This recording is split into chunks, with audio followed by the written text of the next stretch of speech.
vous allez bien, je vous retrouve aujourd'hui pour une nouvelle vidéo sur The Crew 2, une vidéo dans laquelle je vous propose de partir pour un test amélioration customisation avec cette voiture qui vient d'arriver sur le jeu, voiture qu'à mon avis vous connaissez tous et qui à mon avis vous hype à mort, la Bugatti Chiron 300+, que je vais donc vous présenter dans cette vidéo et qu'on va donc tester d'origine et améliorer. Évidemment au passage on regardera s'il y a quelques customisations disponibles sur cette voiture. On essaiera de se faire une petite config encore plus sympa que celle d'origine. Donc cette voiture, je crois, si je dis pas de bêtises, est actuellement en exclusivité sur The Crew 2. Je crois qu'en termes de jeux de course sur console et sur PC, il n'y a pas d'autres jeux sur lesquels éventuellement cette voiture serait disponible. Je sais qu'elle est dispo sur Assetto Corsa grâce à des mods, mais les mods on va dire que c'est quand même quelque chose un petit peu à part. Et il me semble qu'elle est aussi disponible sur certains jeux mobiles, mais en vrai jeu entre guillemets sans mode, je crois que c'est vraiment l'exclusivité pour The Crew 2. D'ailleurs, si vous avez envie de rouler cette voiture, sachez que The Crew 2 et tous les autres jeux, vos cartes d'abonnement, vos DLC et tous ces produits-là, vous pouvez les trouver à prix réduit via mon lien Instangling qui sera sous cette vidéo en description et en top commentaire. Donc n'hésitez pas pour vos prochains achats de ce type à utiliser mon lien puisque ça vous permet de me soutenir gratuitement par la même occasion. Donc petite Bugatti Chiron 300+, qui est une Chiron modifiée par Bugatti officiellement pour atteindre les 300 miles, d'où le nom de la voiture, un Chiron 300+. 300 miles par heure, ça fait 480 km/h.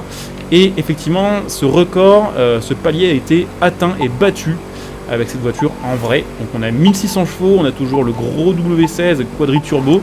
On a toujours évidemment une voiture qui est assez lourde, ça fait quand même aux alentours des 2 tonnes, même si on a une version, on va dire, plus de la Chiron. Et on a quand même quelques grosses modifs aussi au niveau de l'esthétique par rapport à une Chiron normale. Alors effectivement, si on la regarde de devant, ça se voit pas du tout. Même si on voit que sur le capot, il y a des petites ouvertures et un design un peu plus racé, d'ailleurs je trouve un peu plus travaillé et un peu plus fin, bizarrement, que sur une Chiron classique. C'est surtout quand on la regarde de profil qu'on se rend compte que c'est pas une Chiron classique. Alors effectivement, déjà la Chiron de base, certains n'aiment pas parce qu'on trouve que c'est trop rond, que c'est trop gros. Dites-vous que la Chiron 300+, c'est pire puisqu'elle est plus longue, elle est rallongée tout simplement pour faire une espèce de version speed tail. Et donc pour gratter tout simplement plus facilement des grosses vitesses, tout en gardant quand même une tenue de route ok. Donc voilà, c'est pour l'aéro, ça joue aussi bien sur la tenue de route et sur la vitesse. Donc on a une voiture qui fait, je vous disais, 1600 chevaux, 2 tonnes. D'ailleurs le freinage sur le jeu est assez mauvais sur cette voiture là d'origine, ce qui est assez surprenant. Alors c'est peut-être juste que j'ai pas joué au jeu depuis longtemps, mais elle m'a pas l'air d'être en tout cas full stock, vraiment au point sur ce jeu en termes de freinage et en termes de tenue de route. Le freinage est pas terrible et à haute vitesse, la voiture fait quand même des grosses embardées. C'est pas comme d'autres hypercars, vous pouvez en faire un peu ce que vous voulez. Ça voilà, si vous faites des gros changements de direction, des gauche-droite, c'est un coup quand même à perdre le contrôle. Mais en même temps c'est assez logique puisque cette voiture étant optimisée pour la VMAX et l'accélération, elle a forcément un petit peu moins en tenue de route. Putain la vache, il y a beaucoup plus de monde sur les routes depuis la mise à jour. D'ailleurs en parlant de mise à jour, cette voiture est disponible sur le jeu depuis le mercredi 27 juillet 2022. Et elle est dispo actuellement dans un pack Elite Bundle avec la Nissan GT-R Nismo et que je dise pas de bêtises, la Saline S1 que je vous présenterai d'ailleurs dans les jours à venir en vidéo. Donc pensez bien à vous abonner si ce n'est pas encore fait pour ne rien rater des prochains contenus que je ferai, que ce soit les vidéos ou les lives, puisque je ferai évidemment des petits tests aussi, au moins sur la GT-R Nismo et peut-être aussi sur la Saline S1 si vous en avez envie. D'ailleurs dites-moi aussi un petit peu en commentaire si ce genre de modèle vous intéresse. D'ailleurs sachez pour information aussi que même si cette voiture a été modifiée par Bugatti pour en faire une version spéciale pour taper des records, il y a eu donc 3 exemplaires de la Chiron 300+ qui ont été produits et vendus à plus je crois de 3 500 000 €. Donc c'est moins rare effectivement qu'une Bugatti la voiture noire, c'est moins cher aussi, mais on est quand même sur un petit tarot pas forcément accessible. Voilà, et sachez que la voiture est dispo de base en concession hypercar et qu'on est à 290 sur 320 d'indice performance full stock. Donc elle est quand même, on va dire, dans le haut du panier en termes de perf d'origine. Donc je vous montre un petit peu l'extérieur, je vous montre aussi un petit peu l'intérieur. Je trouve qu'elle est plutôt bien modélisée d'ailleurs. De toute façon sur The Crew 2, globalement les voitures sont bien faites. Les détails sont toujours assez clean. Ce qui est d'ailleurs assez marrant, c'est de voir que les voitures sont aussi propres, que les décors sont toujours aussi bof. Mais la voiture est très très chouette. Les textures sont bien, bon là je l'ai un petit peu dégommé, mais bon au moins les dégâts fonctionnent. On a le petit aileron qui s'ouvre aux alentours des 100 km/h et qui va se mettre en position aérofrein si on pile un peu. Et on a l'intérieur aussi qui est très bien fait. Et effectivement la couleur qui est très très cool, carbone, noir et orange. Ça me rappelle à mort la Veyron Super Sport, qui était une dinguerie, elle aussi à son époque, puisqu'elle battait les 430 km/h, il me semble, en tout cas les 420. Ce qui était fou, tout simplement. Déjà que les 400 avec l'Aveyron de base c'était fou, les 430 c'était encore plus fou. Et quasiment 500 maintenant avec cette voiture-là, c'est encore un autre délire. D'ailleurs, ce qui est assez marrant, c'est de voir qu'au final, ce qui freine vraiment ce genre de record de vitesse, c'est pas spécialement, entre guillemets, la puissance, parce qu'on sait faire des dragsters, par exemple, qui font 20 000 chevaux, par exemple. Mais c'est les pneus. Effectivement, il a fallu que Bugatti claque un énorme billet pour réussir à faire des pneus qui sont suffisamment résistants pour que la voiture puisse faire quelques kilomètres à 500 km/h ou presque. Voilà, c'était d'ailleurs aussi le gros défi pour l'Aveyron de base, puisque pour atteindre les 400, il a fallu là aussi faire des nouveaux pneus qui étaient capables quand même de maintenir une certaine sécurité sur cette voiture-là au-dessus de cette vitesse. Donc il y a quelques customs, je sais pas si je vais changer grand chose, parce qu'en fait de base cette voiture est déjà une custom plus ou moins de la Chiron.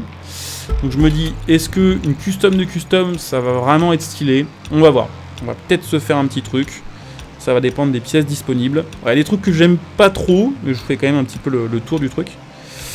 Ça en vrai j'aime bien, la petite forme comme ça. Ça aussi je trouve ça assez cool. On va peut-être prendre ça avec le petit logo 16 sur l'avant. Je crois que j'avais pas vu la forme, putain la vache, sur les côtés, c'est pas dingue. On va peut-être rester sur un truc un peu plus sobre, là aussi en mode biton orange et noir. Ah ouais d'accord, donc on peut carrément changer... Ok, pourquoi pas, et on peut changer aussi la largeur de la bagnole. Alors déjà c'est large, mais c'est encore plus large après. Et d'ailleurs je crois que sur ce jeu, la bonne surprise c'est que depuis quelques mises à jour, ce genre de modification esthétique est prise en compte par le jeu au niveau de la physique. Donc ça c'est quand même plutôt cool. Les jantes sont très jolies. Alors autant celle-ci c'est vraiment celle de base, autant ça a de la gueule. Ça en noir, peu importe la finition, ça claque sa mère. Ça me fait quand même un peu penser aux jantes qu'on avait sur la version... la voiture noire qui est aussi dispo d'ailleurs sur The Crew 2. Mais je trouve ça très très cool. Effectivement, avec la suite du kit carrosserie en orange, avec différentes déclinaisons, je pense qu'on va la laisser comme ça. Et donc les ailes arrière. En fait, ouais, il y a globalement possibilité d'enlever tout le carbone de cette voiture si on veut se faire une Chiron 300+, d'une peinture spéciale en fait. D'ailleurs, ça doit pas être tout à fait la même largeur entre les deux kits parce qu'on voit que la voiture descend au niveau des suspensions, donc il doit y avoir une toute petite modif entre les deux. Donc je regarde un petit peu. Ok, les différents trucs. Ah ça c'est trop. Ça c'est trop, mais je sais pas quoi mettre en fait. Je pense que l'arrière pour le coup on va le laisser full stock. Enfin en tout cas l'aileron. Oh, ça c'est joli. Ça c'est un peu moins joli je trouve. Quoique ça passe encore pas trop mal.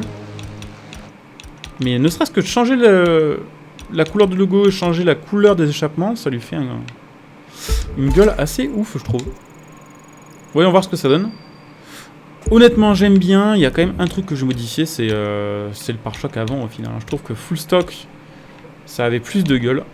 On va juste peut-être mettre le logo Bugatti rouge. Et en fait, globalement, je suis pas si fan du biton partout.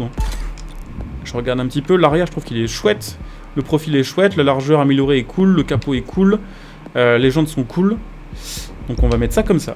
On va regarder évidemment aussi les performances, puisqu'on va pouvoir la mettre en full 320, avec, je crois, si je dis pas de bêtises, quasiment 1900 chevaux sur ce jeu.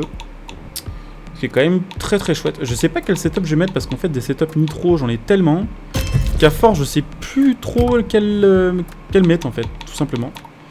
J'en ai trop, voilà, j'ai trop de pièces performance. Il y en a qui me disent, j'arrive pas à farmer, à avoir le légendaire. Désolé, moi je me plains d'avoir trop de légendaire, mais c'est comme ça. J'y peux rien, c'est The Crew 2. On va mettre ce setup là, je préfère, pour faire les épreuves. On va se faire un petit big land avec, histoire de voir un petit peu le chrono qu'on arrive à taper. Et voir un peu effectivement quelle pointe on arrive à choper. Et puis après ça, on aura fait le tour de notre petite bagnole.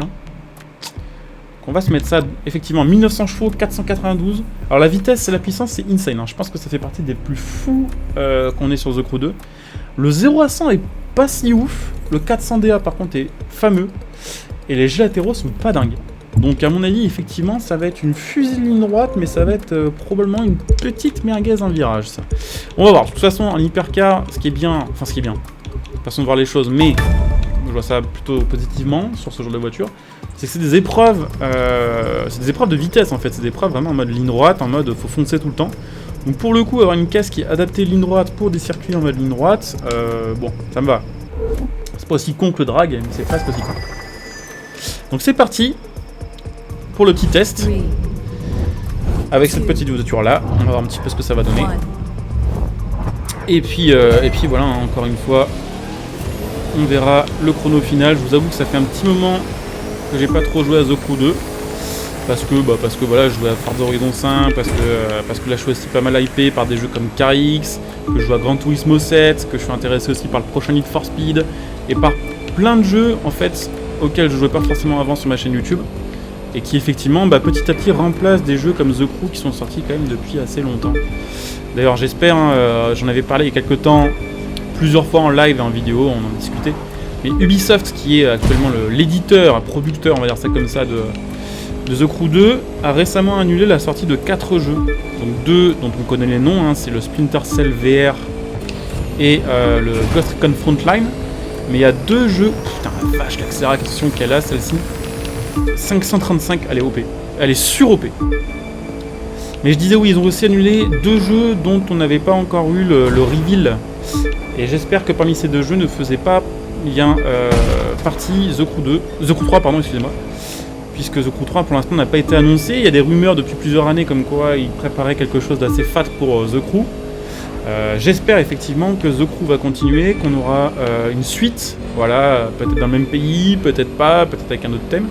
Et ça me ferait très très chier, et je pense une bonne partie d'entre vous aussi, que The Crew au final s'arrête avec The Crew 2, qui a toujours eu un petit côté jeu vu un petit peu en demi-teinte. Parce que à sa sortie, il était loin d'être vraiment parfait, disons ça comme ça. Mais maintenant, il est vraiment top, quoi. Donc j'espère que tout ça pourra jouer en la faveur de The Crew et que ça fera pas partie des projets annulés. Mais bref, dites-moi un petit peu d'ailleurs en commentaire si ça vous tenterait The Crew 3 ou si on s'en fout. Ou si ça vous va très bien la façon de faire de The Crew 2, c'est-à-dire continuer à faire des mises à jour gratos. Et puis profiter du jeu que vous avez déjà acheté. Et puis d'ailleurs, nous aussi pensez par l'occasion à laisser un petit like pour ceux qui apprécieront la vidéo.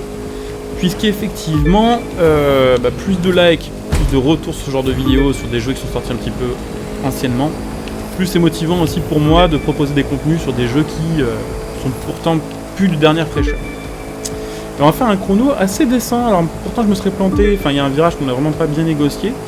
On va être capable de boucler ça en à peine 2,30. 2,29, 2,30, c'est assez fou, sachant que on s'est planté. Donc effectivement, c'est une dinguerie. Je ne sais pas si c'est la meilleure voiture du jeu actuellement, encore une fois je ne joue plus assez à The Crew 2 pour savoir ça.